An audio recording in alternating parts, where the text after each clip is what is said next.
The email came at 11 p.m. on a Sunday. I was staring at my laptop, waiting for my career to end. An internal investigation. A complaint I could not defend against.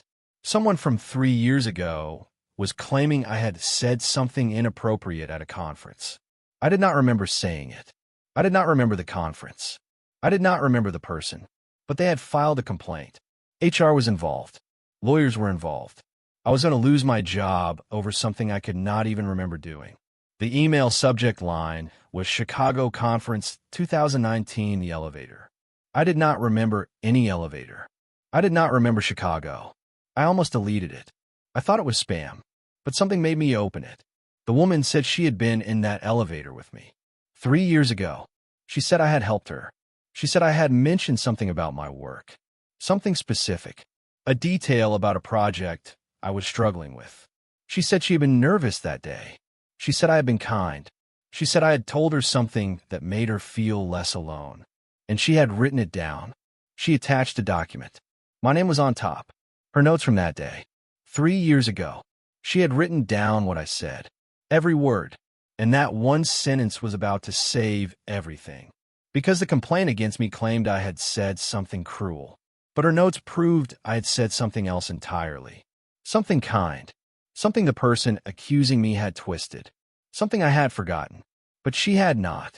The complaint arrived on a Thursday. I was in a meeting when my phone buzzed. An email from HR. Subject line, formal complaint. I opened it. Someone I had worked with briefly 3 years ago at a conference claimed I had made a discriminatory comment. They quoted me. A full sentence. They gave the date, the time, the location. I did not remember saying it. I did not remember the person. I did not remember the conference well enough to know if I had said something terrible or if I had said nothing at all. But HR took it seriously. They always did. They suspended me pending investigation. I cleaned out my desk in 20 minutes. I carried a box of personal items to my car. My coworkers watched. No one said anything. I sat at home for 2 weeks. I could not work. I could not sleep. I could not eat. I just sat on my couch and tried to remember something I had no memory of. My wife asked if I had said the thing they were accusing me of. I said I did not think so, but I did not remember. She asked how I could not remember. I said because it was 3 years ago, because I talked to hundreds of people at conferences, because I did not remember every sentence I had ever spoken.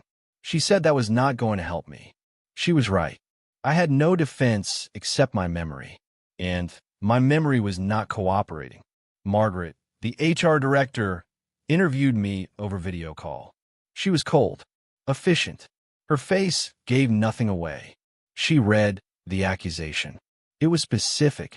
A quote, a time, a place. The quote sounded like something I might have said. It had my cadence, my vocabulary, but I did not remember saying it. Margaret asked if I was denying it. I said I was saying I did not remember. She wrote something down. Her face did not change. She asked more questions. I answered as best I could. I felt like I was drowning. The more I talked, the worse it sounded. I did not remember. That was the truth. But the truth sounded like a lie. And the lies sounded like something a guilty person would say. I was trapped, not by evidence, by my own faulty memory, by a sentence I might have spoken 3 years ago and forgotten 5 minutes later. I had no idea if I was innocent or guilty. That was the worst part. I could not defend myself because I did not know what I was defending against. I just knew I was about to lose everything, and there was nothing I could do. Chloe went through my old calendars. She found a conference. Chicago. 3 years ago. I had been there for 3 days. I had attended 7 panels. I had spoken to dozens of people. I had given a presentation on supply chain logistics. Something boring. Something I had given 100 times before. I had gone to 2 dinners. I had flown home. That was all I remembered. Not the elevator. Not the person. Not the quote. Just the shape of the trip. The outline with no details inside. Chloe asked if I had ever said anything like the accusation. She read the quote again. I make jokes. I say things. I do not track them. I do not record myself. I do not take notes on my own conversations. She asked if I could have said it. I said yes. I could have. I do not think I did. But I could have. She said that was not a defense. She was right. I could not stand in front of HR and say, well, maybe I did it, maybe I did not. That would be the end of my career. I called people who had been at the conference. Former colleagues, clients, friends. No one remembered the elevator. No one remembered the person. No one remembered the quote. They remembered me. They remembered my presentation. They remembered dinner at a steakhouse where the waiter spilled wine on someone's shirt. They remembered the inside jokes. They remembered the flight home. But no one remembered the moment that was about to end my career. I started to believe the accuser. Maybe I had said it. Maybe I had been careless. Maybe I had been tired or stressed or distracted. Maybe I had made a joke that landed wrong. Maybe I had hurt someone and forgotten. That thought was worse than the investigation. Worse than losing my job. Worse than anything. The idea that I could be cruel without even knowing it. The idea that I could walk through the world causing damage and never remember. I started to wonder if I was the person they said I was. I started to wonder if I had always been that person. And I just never noticed because no one had ever called me on it before. I sat in my living room with my wife and my calendars and my phone, and I had no answers. Just questions. And the questions were eating me alive. I asked HR for the accuser's name. Margaret said no. It was confidential.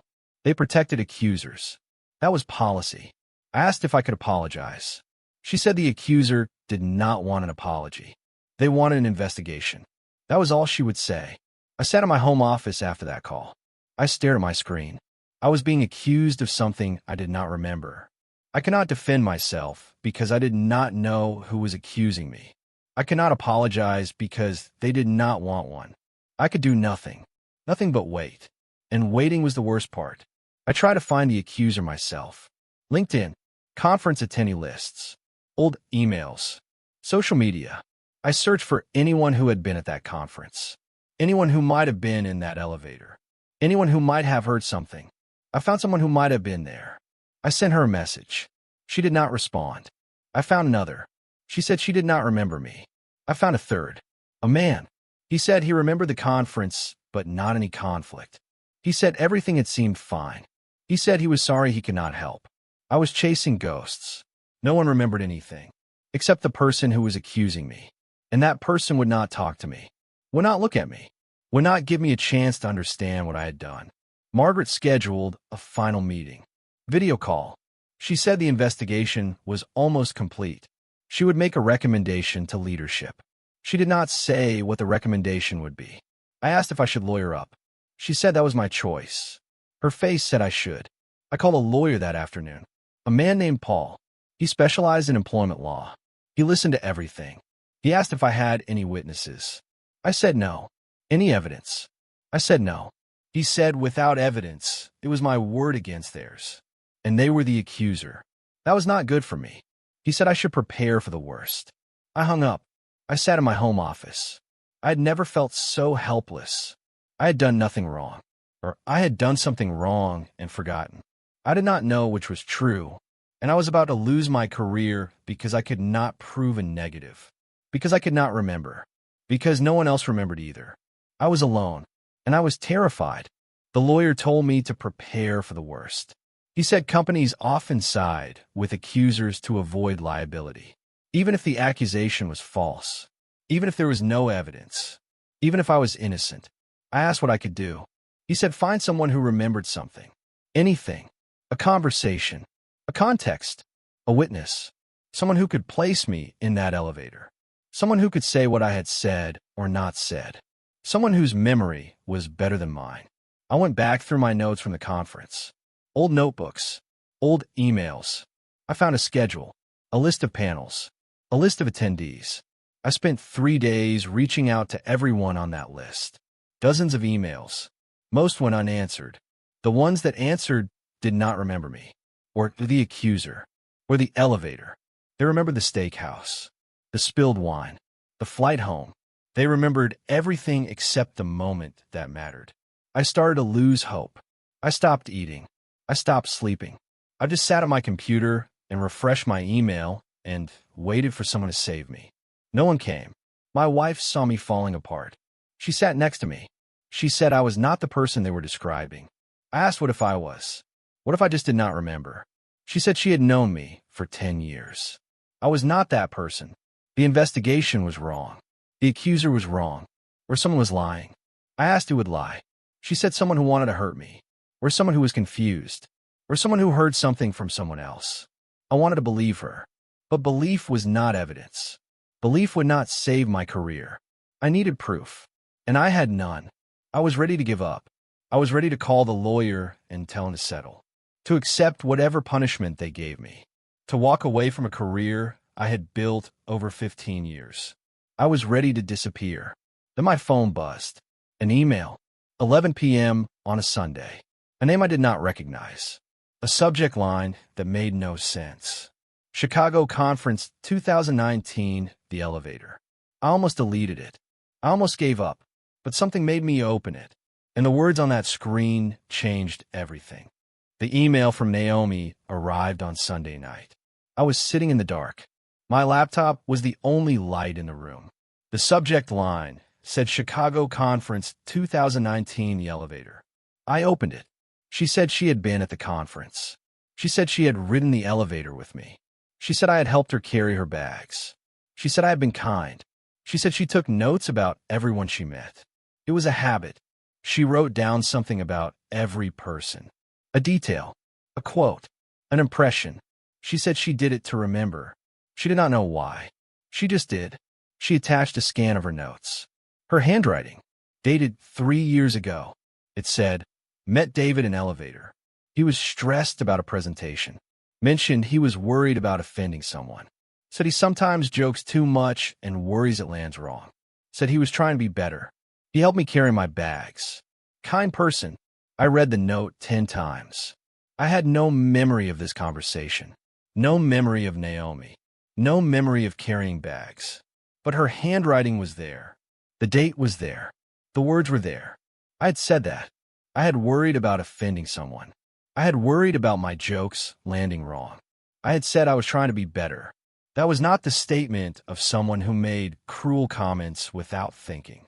That was the statement of someone who was aware. Someone who was careful. Someone who was trying. It was not proof that I had not said the accusation, but it was proof that I was not the person the accusation described. Naomi wrote more. She said she did not know what I was being accused of, but she knew I was worried about hurting someone. That was not the behavior of someone who did not care. She said she was happy to provide a statement. Anything I needed. I stared at her email. A stranger. Someone I had met once for 5 minutes in an elevator. She had kept notes about me. For 3 years. She had written down something I said about myself. Something I had forgotten completely. And now, that forgotten sentence was the only thing standing between me and the end of my career. I did not understand why she remembered me. I did not understand why she kept notes. I did not understand why she reached out. But I did not need to understand. I just needed to say thank you. And I needed to pray that her words would be enough. I called my lawyer. I sent him Naomi's note. He asked if she was credible. I said she was a professor. She took notes on everyone. She had no reason to lie. He asked if she would testify. I said yes. He asked if I had anyone else. I said she was the only one who remembered anything. The only one. Dozens of people at that conference. Dozens of emails. Dozens of I do not remembers. And one stranger who wrote everything down. My lawyer contacted HR. He provided Naomi's statement. He provided her notes. He said my client has a witness who can speak to his character and his awareness of these issues 3 years before the accusation. The accuser has no witnesses, no recording, no evidence except memory. My client has documentation. He sent the email. Then we waited. Margaret called me the next day. She said the investigation was being reviewed. She said she would have an answer by Friday. I asked if Naomi's note helped. She said it provided context. That was all she would say. But her voice was different. Less cold. Less formal. I hung up. I waited. The days felt like years. Naomi and I talked on the phone. I thanked her. I did not know how to thank her enough.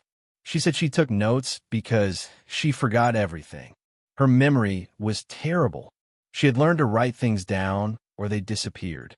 She said this time, forgetting would have hurt me. She was glad she wrote it down. I asked why she emailed me. She said she saw a post about my situation. Someone shared it on LinkedIn. She recognized my name. She checked her notes. And there I was. From 3 years ago. A sentence I did not remember saying. A moment I did not remember living. She had kept it. For 3 years. Not because she knew I would need it. Because she kept everything. I sat in my home office with the phone against my ear, and I realized that my entire future was resting on the organizational habits of a woman who took notes on strangers in elevators. That was terrifying. That was also the only hope I had. I thanked her again. I hung up. I waited for Friday. I had never been more scared in my life. Not because I was guilty, because I was innocent. And innocence was not enough. You needed proof. Naomi was my proof. I just hoped HR would see her the way I did. As a stranger who had no reason to lie. As a witness who had written down the truth before anyone knew there would be a trial. She was my only chance. And she had emailed me at 11 p.m. on a Sunday. Because she kept notes. Because she remembered. Because 3 years ago, in an elevator, I had carried her bags. And she had never forgotten. Friday came. I drove to the office. I sat in the parking lot for 10 minutes. I could not make myself go inside. Chloe texted me. You can do this. I went in. Margaret called me in her office. Her desk was clean. Her face was neutral. She said the investigation was closed. She said they found no evidence to support the accusation. She said my job was safe. I asked if they had determined the accusation was false. She said they had determined there was insufficient evidence to proceed. That was not the same thing. That was legalese for we are not sure, but we are not going to punish you. I asked if the accuser would face consequences for a false accusation. Margaret said they could not determine intent. The investigation was closed. I walked out her office. I did not feel vindicated. I felt tired. 3 weeks of not knowing. 3 weeks of wondering if I had hurt someone and forgotten. 3 weeks of waiting for my career to end. And in the end, no one knew the truth. Not me. Not Margaret. Not the accuser. Just Naomi, who had written down a forgotten sentence 3 years ago, who had provided context, who had tilted the scale just enough that HR could say insufficient evidence instead of we believe the accuser. I called Chloe. I told her it was over. She asked if I was okay. I said I was not sure. I did not know if I did it. I did not remember. That was the worst part. The not knowing. The uncertainty. The possibility that I had been cruel without knowing it. She said I did not do it. She knew me. I wanted to believe her. I wanted to believe that I was not the person the accusation described. But I could not be sure. And I would never be sure. Because 3 years ago I had not taken notes. I had not recorded myself. I had just lived my life and forgotten most of it. Like everyone does. And now I understood that forgetting was a luxury. A privilege. One that could be taken from you at any moment by someone who remembered differently. I sat in my car in the parking lot. I did not go back inside. I just sat there, and I thought about Naomi, a stranger who had saved my career because she wrote things down. I would never forget her. I would never forget that kindness. I would never forget that without her, I would have lost everything. Not because I was guilty, because I could not prove I was not. I went back to work. People looked at me differently. Some avoided me. They would not make eye contact. They would leave the break room when I walked in. Some were too nice. They asked if I was okay. They said they were glad I was back. They said things that felt like they were rehearsed. Some asked questions I did not want to answer. What happened? Who accused you? Did you really not remember? I told everyone the same thing. The investigation found no evidence. I'm focused on my work now. That was all I would say. That was all I could say. I never found out who accused me. HR would not tell me. My lawyer said it was better that way. Knowing would not help me. It would just give me someone to be angry at. He was probably right. But I wanted to know. I wanted to understand why someone would say something like that. Was it a mistake? A misunderstanding? A lie? A misremembered conversation that grew into something else over 3 years? I would never know. The investigation was closed. The file was sealed. The accuser was protected. I was left with the memory of 3 weeks of terror and no explanation for why it happened. Naomi and I stayed in touch. We met for coffee once. She brought her notebook, the same one, covered in handwriting. She showed me her notes from other conferences, other people, other forgotten conversations, pages and pages of strangers she would never see again. She said she did not know why she remembered some things and not others, but she was glad she remembered me. I asked if she had ever been accused of something she did not do. She said no, but she had been forgotten. She said that was its own kind of pain. I understood. The accuser had remembered me too, just differently. They had remembered a sentence I might have said, or might not have. They had carried it for 3 years. They had believed it was true, or they had decided to use it. I would never know. I would never know if I had hurt someone or been hurt by someone. I would never know if I was the villain or the victim. I would have to live with that, not knowing, carrying the weight of a question I could not answer. That was the real punishment, not the investigation, not the suspension, the not knowing. That would stay with me forever. It has been 6 months. The investigation is behind me. Most people have forgotten. They have moved on to other scandals, other suspensions, other coworkers who might have said something. I have not forgotten. I think about the elevator, the woman I helped, the note she wrote, the way a single forgotten sentence saved everything. I also think about the accuser, the person who remembered something I could not. I do not know if they were lying or mistaken. I do not know if I hurt them without knowing. I will never know. That is the part that stays with me. The uncertainty, the question that has no answer. I started taking my own notes after that. Every conversation, every interaction, every time someone asks me for help, every time I make a joke, every time someone laughs or does not laugh. I write it down, not because I am afraid, because I never want to be uncertain again. I want to remember. I want proof. I want to be able to look back 3 years from now and know what I said and did. I know it sounds paranoid. Maybe it is. But paranoia is just the memory of having been burned. And I have been burned, not by the accusation, by my own inability to remember, my own fallible brain, my own certainty that I would never forget something important. I was wrong. I forgot everything, and someone else remembered differently. I will not make that mistake again. Naomi sent me a card last week. It said, "I'm glad you are okay." That was all. No explanation. No request. Just kindness. I kept the card. I keep it on my desk next to my notebook. The notebook where I write everything down. The notebook that will save me if there is ever a next time. I hope there is not a next time. But I am ready anyway. Chloe asked if I was still worried about my career. I said I was worried about being misunderstood. That was different. She asked if I trusted people less. I said I trusted memory less. My own and everyone else's. She said that sounded lonely. I said it was, but it was also honest. Memory is not a recording. Memory is a story we tell ourselves. And different people tell different stories about the same moment. The accuser told one story. Naomi told another. I cannot remember which one is true. So I live with both. And I write everything down, so that one day, if someone asks, I will have an answer. Not the answer, just an answer. My version, written in ink, on paper, dated, saved. Like Naomi saved me. Am over it where silence ends. Have you ever been accused of something you do not remember doing, and realized that memory is not proof of anything except how long you have been carrying a story you cannot verify?